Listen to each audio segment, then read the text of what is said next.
What's going on, everybody? So I am back, but the market is apparently not. As you guys can see here, just yesterday we had a huge swing down in BTC that pretty much brought the whole rest of the market down with it. And today we're just going to pretty much go over a few things that I am looking at as far as altcoins go, like low caps and mid caps and stuff like that. And then we're also going to go ahead and just talk about the general market sentiment and stuff like that. So let's go ahead and dive straight into it. So right now, as we speak, it's about 7 in the morning Eastern time over here in the US. As we speak right now, Bitcoin is currently trading at $18,757 with a total market cap of 359 billion and a total 24-hour volume of 39 billion.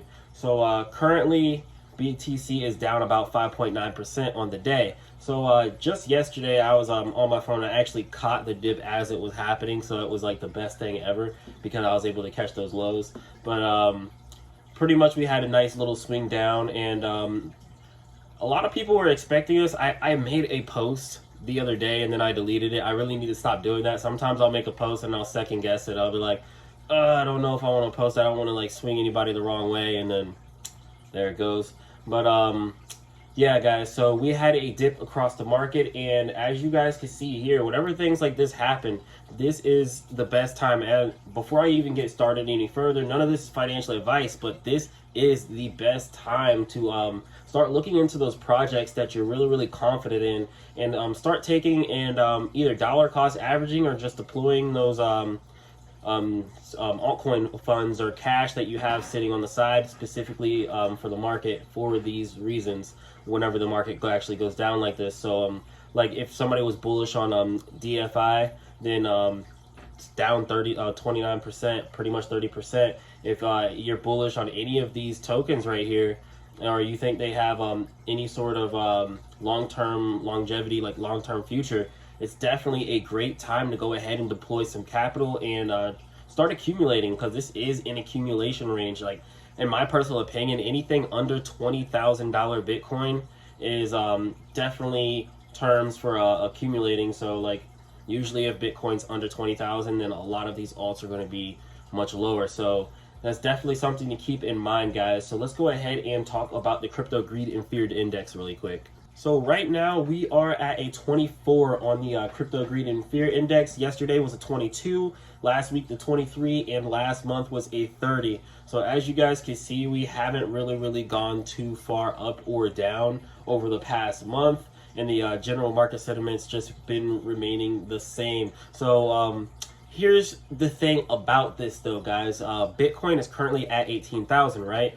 Okay, so unless you're thinking that Bitcoin's going to go like all the way down to like $3,000, like $1,000, then around this area should be a decent area to start accumulating if you're bullish and you have a long-term outlook. So right now, I'm not really understanding why like so many people are trying to wait just to try to get as close to about like they're saying like 10,000 or like 15,000, which I can actually see happening.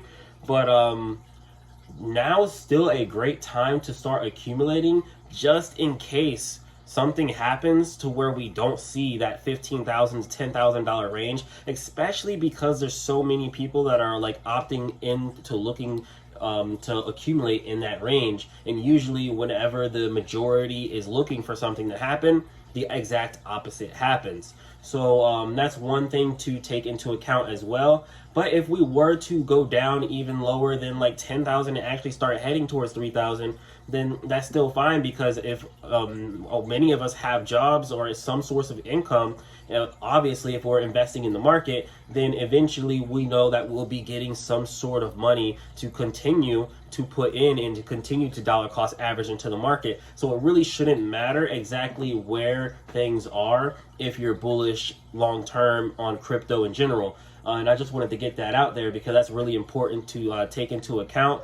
And I know like a lot of people are just kind of waiting things out when really you could just be accumulating this entire time, and in the long run accumulating at 18K is going to be no different than if you were able to accumulate at 15K, depending on the returns that you get later on. But anyways, guys, I just wanted to throw that out there really quick. But that, because in my personal opinion, that's a really important factor to take into account that I see a lot of people not really think about whenever they're looking into certain things in the market.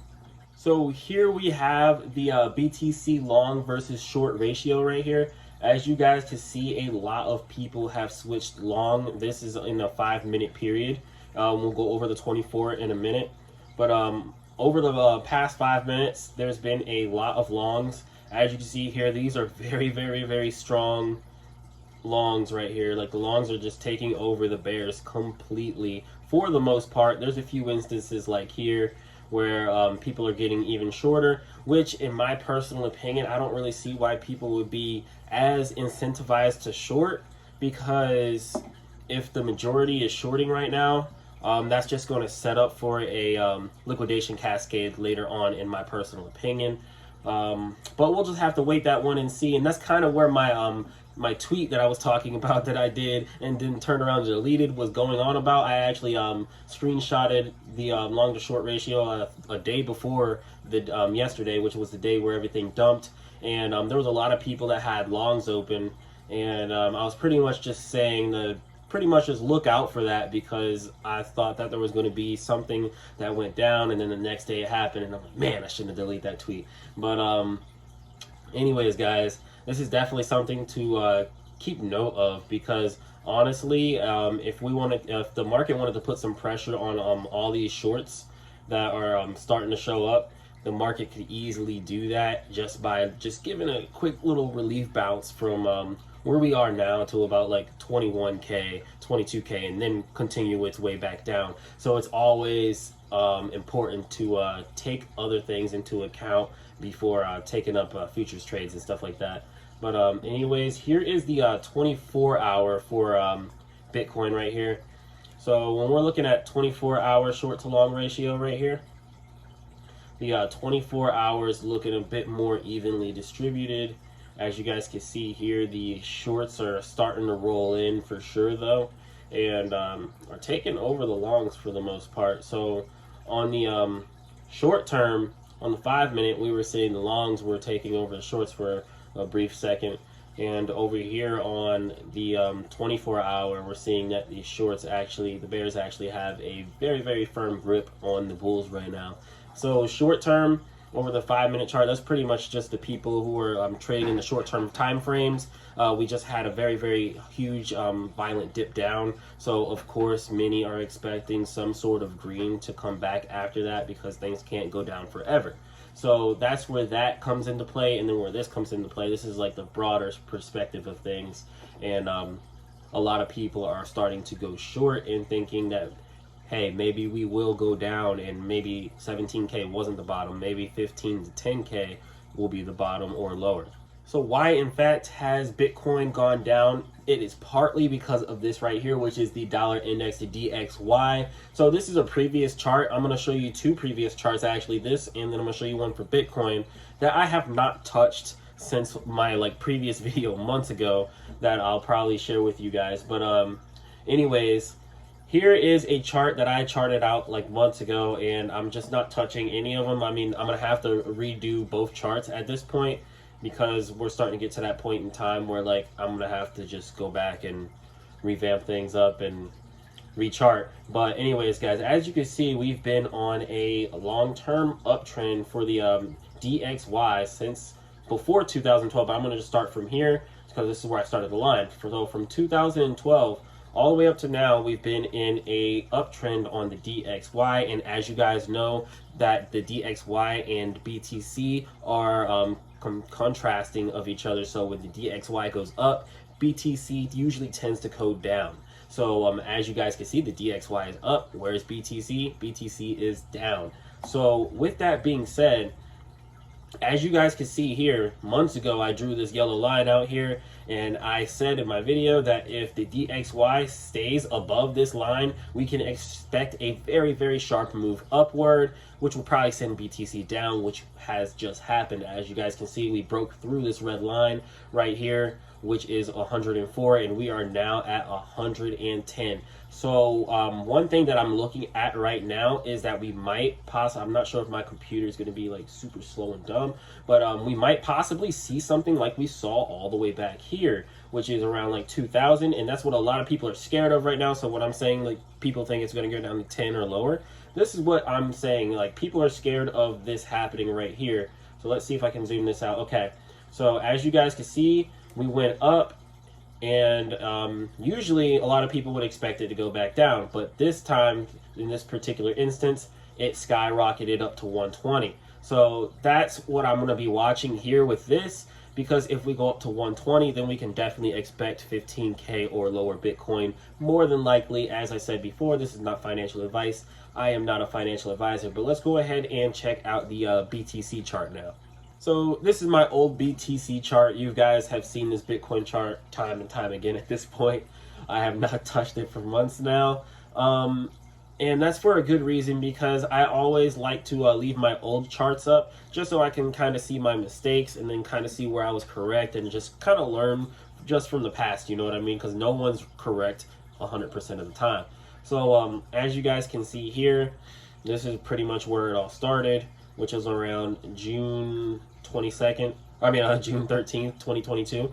So we stayed within this trend line, and I had drew up this red line because this was a strong point of resistance, which was around 23K, and we got rejected here. So after we got rejected here, it sent us down to currently where we are now, and we've been respecting this level of support right here around about 17K, which is like the low pretty much. So like where the low was, so we're pretty much respecting the support line here. And as you guys can see here, it was a very, very nice launch pad for us coming into the bull market. And now it's acting as a very nice level of support.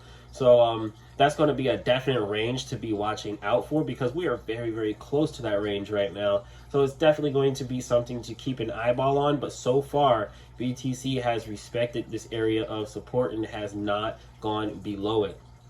And as you guys can see here on the Bollinger Bands, the lower band is down here in this range. So we still can't throw out the possibility of us coming back down here and trying to retest this level of support and see if we can break below it. So definitely keep that in mind whenever you're making any sorts of trades or investments. You may want to take that into account.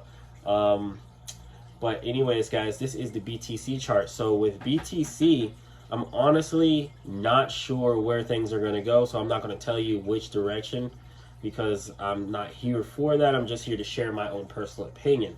And in my personal opinion, I think we are going to see BTC come up a little bit, but continue to trade sideways for the most part until we have a few big news announcements that are coming up. So we have like things coming up with like the Fed, the Ethereum merge, and stuff like that are all going to have very big influences on Bitcoin and crypto in general, and just the markets in general. And then we also have external global economic factors, like things going on with Russia, things going on with China, US, just globally, like all over the place. It's just hectic. It's just hectic, guys. So definitely gonna have to keep that in mind too. So one thing that I did want to bring up is, like, back during COVID, during the COVID crash, it was very, very, very rough, and things were pretty bad, and the market actually recovered in the midst of all of that happening. And honestly, we may see a repeat of that before seeing one big final shutdown of the entire economic market. And that's what I'm honestly believing is going to happen, in my own personal opinion. I'm gonna have to do a separate video on that sometime in the future, on exactly why I believe we might see one more huge move up and then boom back down within the next year or two. But I don't know, guys. This is going to be a very, very tough one to watch. The best thing that I'm doing, in my own personal opinion, the best thing that I'm doing for myself is just continuing to dollar cost average, continuing to make my trades on my trading account, and just continuing to add more cash flow into the markets, guys, and just hold on to everything that I have long term. So one thing that I do want to point out here is, as you guys can see right here, this red line of resistance has acted as a strong point of resistance multiple times. As you guys can see here, we've literally respected it on the line just about every time. So we respected it here, we respected it here, which is right before we got rejected down to this area here and fell out of this trend line. So definitely going to have to watch out for that, because it definitely is pointing down towards 17K. So maybe we won't get that move up that I'm looking for, but we'll just have to wait and see. But anyways, guys, let's continue on and we'll talk about just a few altcoins that I'm actually looking into accumulating during all of this crazy things going on with the market. So number one on the list, and these aren't really in any type of order, but number one on the list is, of course, Ethereum.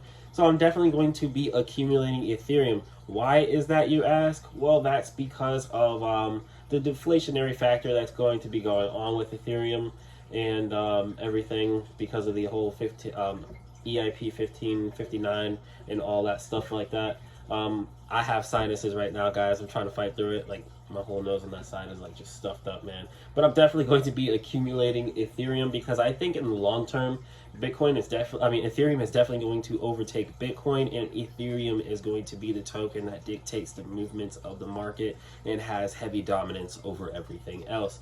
How soon that will happen, I'm not sure, but I definitely see it happening in the future.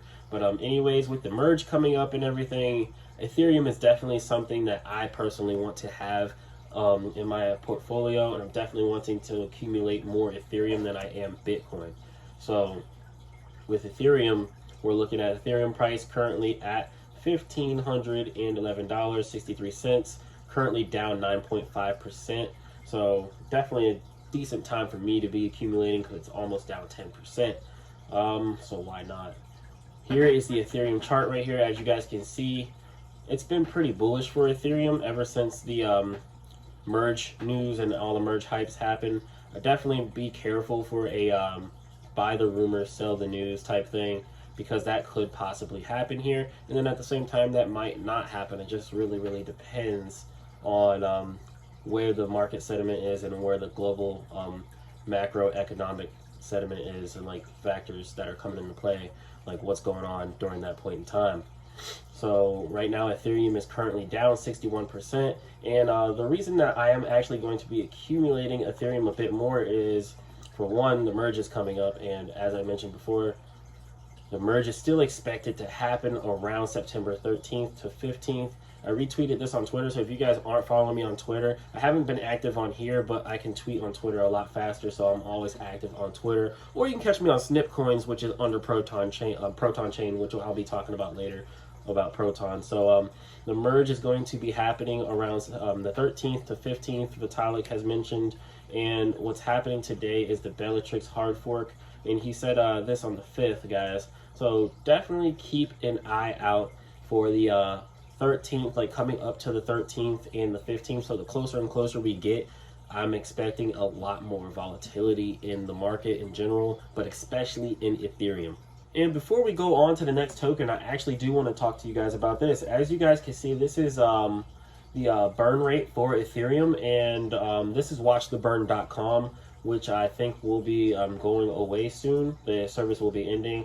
But as you guys can see here, the base fee per day for Ethereum was super duper high back here and has been relatively declining over time, which is good, and it's down a lot farther from back then than it is now.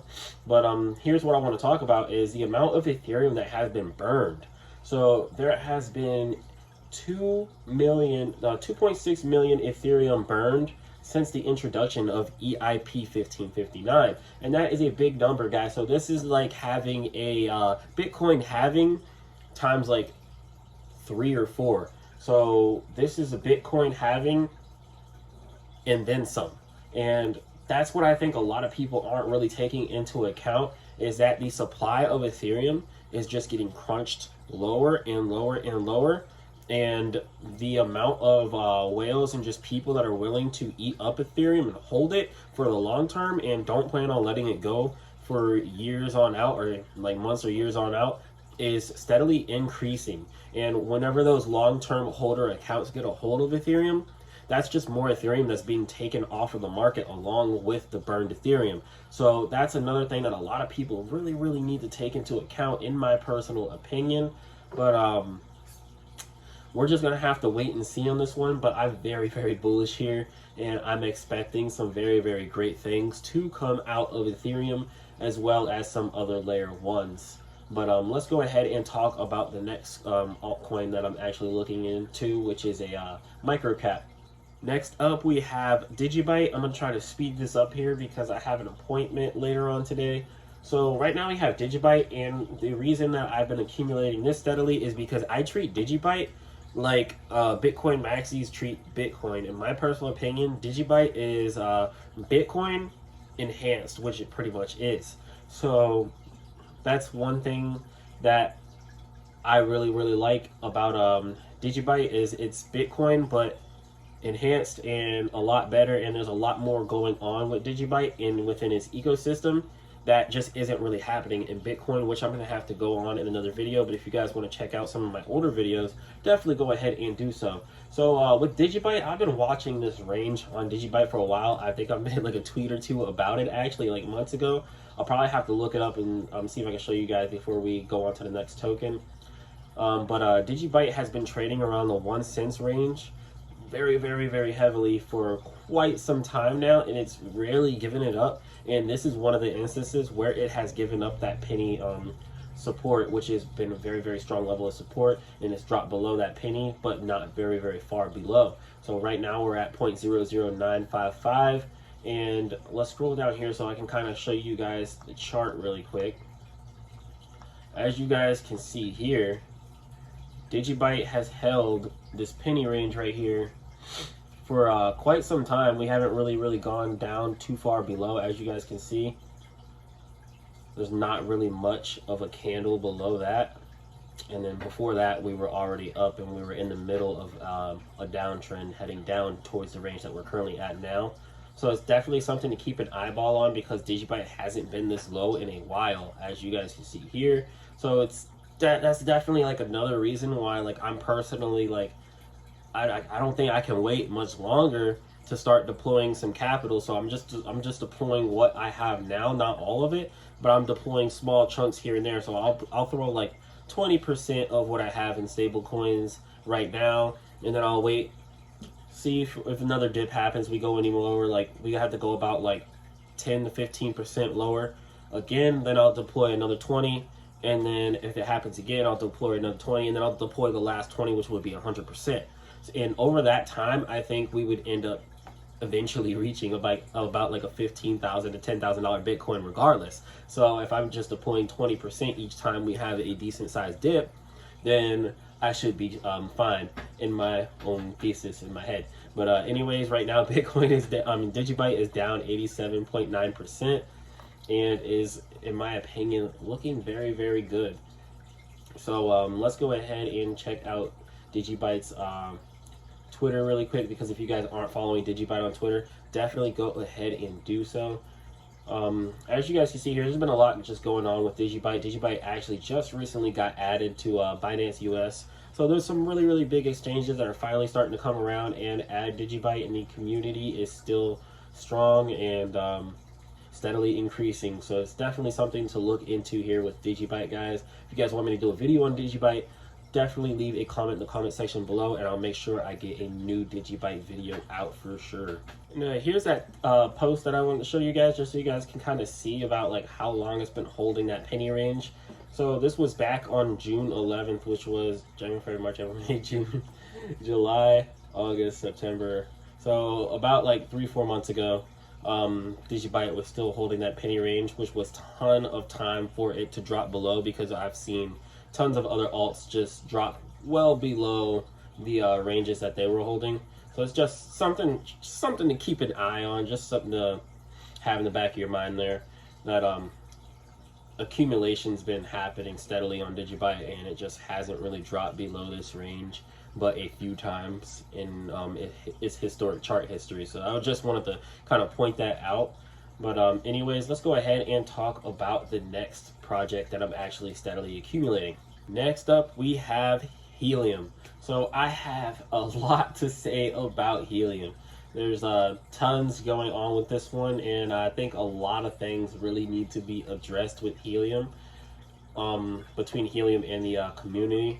But anyways, right now Helium is actually up while the market's down. Helium is up 11.8% and is at $4.19, but actually seeing lows in the $3 range, which was a great time to accumulate.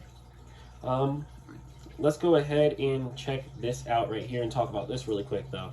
So one thing that I do want to talk about is supplies, like circulating supplies and total supplies in general. So when you're looking at a project and you're looking at the token, and always keep an eye on the tokenomics, because tokenomics can tell you a lot. So looking at something that has a low circulating supply, you can automatically expect a lot of volatility to the upside. But when we're in a bear market, it can work the opposite and work against that token. So having a low circulating supply isn't always a good thing, because if you have a low circulating supply and we're actually going down into a bear market, then it's just that much easier for everyone to start selling up the supply, and then just like pretty much just get rid of the token in general out of their wallets and back into that very, very low supply, meaning that we're going to see twice as hard of a dump, which is what I believe we're actually seeing in Helium, on top of a few other things which is just going on within the community, between the community and just some things that some people aren't, well, a majority of people aren't agreeing with how Helium's being operated. But I believe that things are going to pan out for the better in the long term here with Helium. So as you guys can see here, we had a high of about 60 bucks, and we've come down to as low as about like $3, just about $3 flat almost, as you can see from this candle wick down here, which was a great time to accumulate, obviously, because now Helium is up. But one thing that I do want to note with Helium is that the use case, Helium has one of the strongest use cases in the crypto space, in my personal opinion right now, guys. Like, Helium's got huge partners with like Dish Network and stuff like that, and you're just not seeing that with other projects in the crypto space right now. This is a use case you can actually drink. So there's been a sensor that's been being built on Helium for a large vineyard in Central Portugal, and it's pretty much just water, helping water these vines and everything in this vineyard. And you're going to start seeing things like this increasing, and things like just more use cases for Helium in general just starting to increasingly happen and be noticed and mentioned across the board, like we saw with the crab cages in the Helium network, with tracking the crab cages and stuff like that, helping commercial fishermen and stuff like that. You're going to see a lot of that being bought into the market news as time goes on with Helium. And in my personal opinion, I just think Helium has one of the strongest use cases right now, and that's what's going to really, really work in Helium's favor. There is that, and right now Helium has no really strong competitors right now. I mean, there's a few that I've heard of, but none of them are operating on the scale of Helium. Like, if we were to go to their website right now and look at the amount of miners across the globe and just look at just the whole network in general, it would just blow everything else out of the water. But anyways, this is the last thing that I want to bring up about Helium really quick, is the move that Helium had mentioned recently to the Solana blockchain. So they're actually looking into making a move to the Solana blockchain, which in my personal opinion, at first I was a little iffy because of the things that have been going on with Solana over the past couple of months, over the past year in general, as far as Solana going down and just like the controversy around surrounding Solana. But honestly, after giving it some thought and sitting on it, I think this may be good for Helium over the long term, because as Solana continues to get these problems, they're working things out, and it's kind of like a trial and error type thing, and they're just fixing all the small things that are going wrong, and over time that'll make this network stronger, in my personal opinion, as long as it's continued to be operated correctly, and things continue to be taken care of, and there's no bad characters in the background of any of this. So with that being said, I believe this might actually be good for Helium, because not only are they actually looking into shifting over to the network, Solana is also still trying to make those phones come out, and when Solana does, it could also possibly be running with the Helium network. That could possibly be an option once Helium actually moves over to Solana. So that's definitely going to be something to take into account. Of course, these phones aren't going to be like super big. They're not going to be like Apple or anything like that right off the bat. But there's definitely people that are going to be looking into getting these phones. So that's definitely something to look into as well.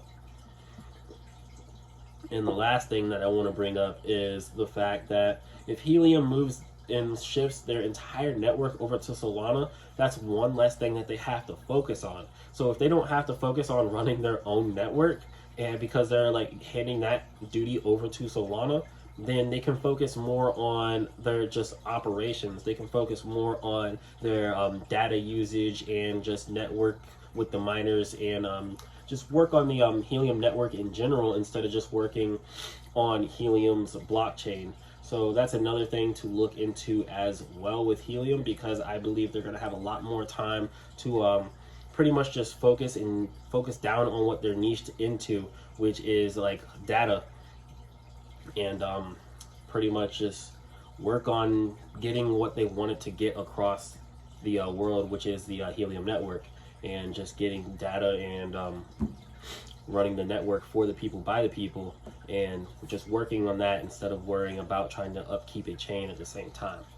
Kind of rambled on there for a little bit, but anyways, we have the next one up, which is Proton. I've done a lot of talking about Proton, and I will continue to do a lot of talking about Proton because I am extremely bullish on this one right here. So XPR right now is ranked 474 and is currently at 0.0026. This is another one that's kind of like Digibyte with the 1 cent thing. Proton really hasn't gone below 0.003. This is the first time that it's gone below 0.003 in a minute, or ever in general. I'd have to actually check, but I'm pretty sure it's like the first time it's gone below 0.003 ever since I've been keeping track of it. Yeah, it's been the first time it's gone below. So this is another one where it's in that range where I'm just like, I can't not get Proton, you know what I mean? I have to go ahead and load some of this up. So with Proton, there's a lot going on with Proton. I've been doing videos on this one. I think my last video before this video was about something that was going on Proton, which was the Metal blockchain, which is the layer 0. So definitely go ahead and check that video out. This one is definitely one to look into, guys. So if you guys aren't following Proton on Twitter, definitely go ahead and do so at ProtonXPR. And actually today at 11 a.m. PST, they're actually going to be holding the Blockchain for Everyone keynote with Marshall Hayner, who is the CEO, later on today. So that's definitely something to look into on YouTube. So if you guys want to check that out, definitely come over to Proton's page and check that out, because there will be a link here, and I'm pretty sure there'll be some posts about it that can route you over to that, so you can actually go ahead and go view that. But there's a lot of things that are going on with Proton right now, guys. They're just pretty much touching down on everything from just banking to just becoming a layer 1, operating a layer 0, and operating a well-functioning NFT network, and also like working on the Metaverse. I just caught that, dude. Like, I read that earlier, but I read it as Metaverse, but now I'm reading it, it's Metaverse. That's a really, really good one. So the Metaverse, which is like pretty much the Metaverse, so they're dipping their foot into the Metaverse thing, and it's actually coming out very, very well, as you guys can see here. That's very, very nice. A lot better than what I'm seeing from like Facebook. I mean, this is like Facebook quality, but like a bit better, guys, in my personal opinion. So what we're seeing from Meta, not Facebook. But yeah, we can see things like this happening on Proton, and I'm pretty sure a lot more is being built in the background that will come to forefront in the future. But this is another one that I am going to be steadily accumulating, that I don't plan on stopping anytime soon. And one last thing here that I wanted to bring up before we bring up the final token is that when you're investing in something, make sure you're investing in something because you truly stand behind it. I mean, investing in it because you can see it getting a big gain in the future is definitely a plus. So don't get me wrong there. It's definitely a plus.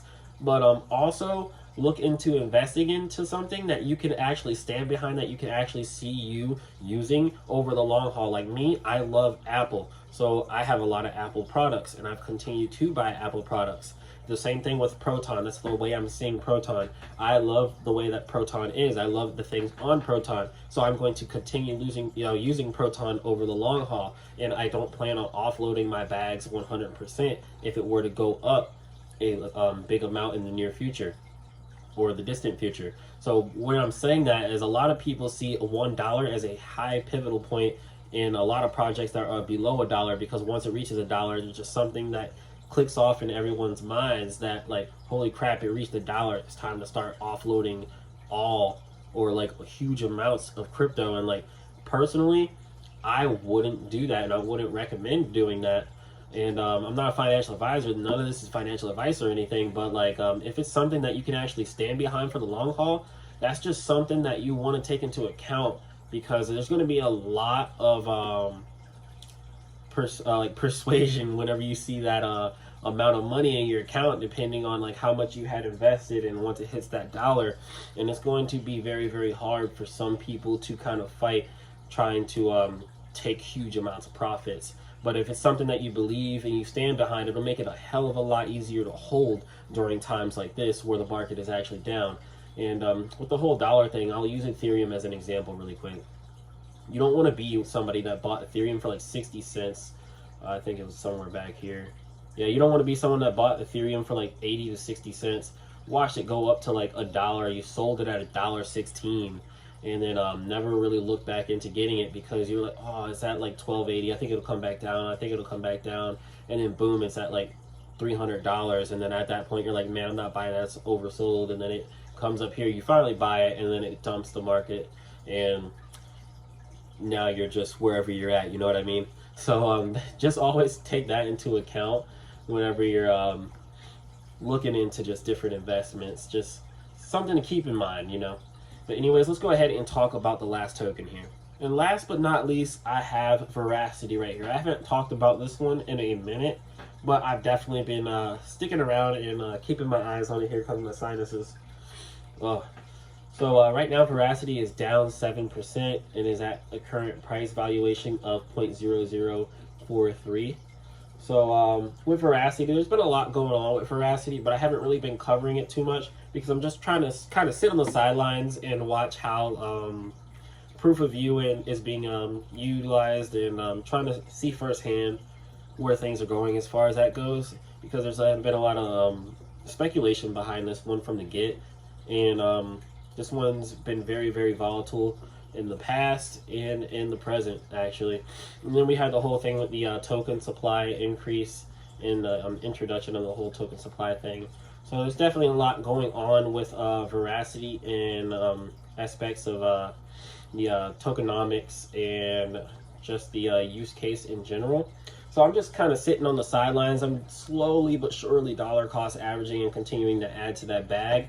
But I'm definitely keeping an eye on the whole Brightcove thing to kind of see where that goes, because I'm very, very interested to see where VeraViews and things like that go, which I think we got the VeraView chart right, or VeraView post right here.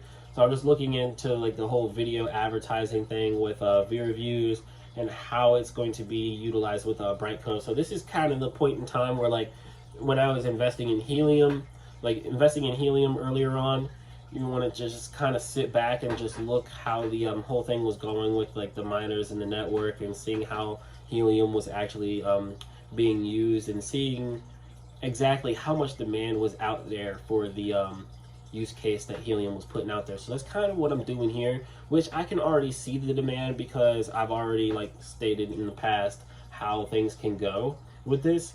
But I want to see like how quickly it can pick up, and if it can pick up in general before any other competitors start getting out there in the same exact space and then start taking market share from Verasity. So I want to definitely keep an eyeball on that. So I'm just looking to see what other big names start to surface up around Verasity as far as the VeraViews and the proof of view and stuff like that goes with the video advertising. And I'm just sitting on the sidelines for the most part, but I'm slowly adding on to there, not very, very huge amounts, but just enough to kind of keep my foot in the door, just in case things start to ramp up and I see something that kind of triggers a spark in my mind. So that's what I'm looking at with Veracity. There's definitely a few other tokens that I'm slowly adding, but these are the main ones for the most part.